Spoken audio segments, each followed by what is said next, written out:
এখানে একটা মেয়ে পা পিছলে নিচে পড়ে যায়। তারপর মেয়েটি যখন উঠে দাঁড়ায় তখন তার চোখে গোল্ডেন কালারের একটা লাইন দেখা যেতে শুরু করে। এখন এই মেয়েটির মা তার আঘাত লেগেছে দেখে ওষুধ আনার জন্য ভেতরে চলে যান। সেই সুযোগে মেয়েটি ওই অদ্ভুত লাইনের পিছু পিছু যেতে থাকে। সে দেখে যে লাইনটি একটা ইঁদুরের গর্তের ভেতরে গিয়ে শেষ হয়েছে। মেয়েটিও কৌতূহলবশত তার ভেতরে হাত ঢুকিয়ে দেখে যে ভেতরে একটা খাঁটি সোনার বার আছে। মেয়েটি সেটা নিয়ে তার মায়ের কাছে যায়। এবার তারা দুজনে মিলে সেটা বিক্রি করার জন্য একটা এন্টিক দোকানে যায়। দোকানের কর্মচারী সেটা পরীক্ষা করে দেখে এবং মেয়েটিকে $1,00,000 দিয়ে সোনার বারটি রেখে দেয়। এখন তারা দুজনে খুব খুশি হয়ে টাকাটা নিয়ে বাড়ি ফেরার সময় মেয়েটি আবার সেই একই গোল্ডেন লাইনটি দেখতে পায়।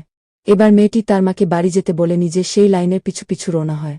দেখে যে লাইনটি একটা পুরনো পরিত্যক্ত ঘরের ভেতর যাচ্ছে। মেয়েটি ভেতরে গিয়ে দেখে যে লাইনটি একটা টেবিলের নিচে গিয়ে অদৃশ্য হয়ে গেছে। সে সেখানে ভালো করে খুঁজে দেখতেই একটি গোপন বাক্স পায়। মেয়েটি বাক্সটি খুলতেই দেখে তার ভেতরে অনেক মূল্যবান প্রাচীন জিনিসপত্র রয়েছে। সে সেগুলো নিয়ে আবার সেই দোকানে ফিরে যায়। সেখানে থাকা এক কর্মচারী তাদের বলে যে দোকানের মালিকের ছোট মেয়েটি নিখোঁজ হয়ে গেছে এবং মালিক তাকে খুঁজতে বাইরে গেছেন। তখন মেয়েটি কাউন্টারে থাকা ওই বাচ্চাটির ছবি হাতে নেয়। ছবিটা হাতে নিতেই সেই গোল্ডেন লাইনটি বাচ্চাটির অবস্থান এবং দোকানের ওই কর্মচারীর সাথে একটি সংযোগ তৈরি করে দেখায়।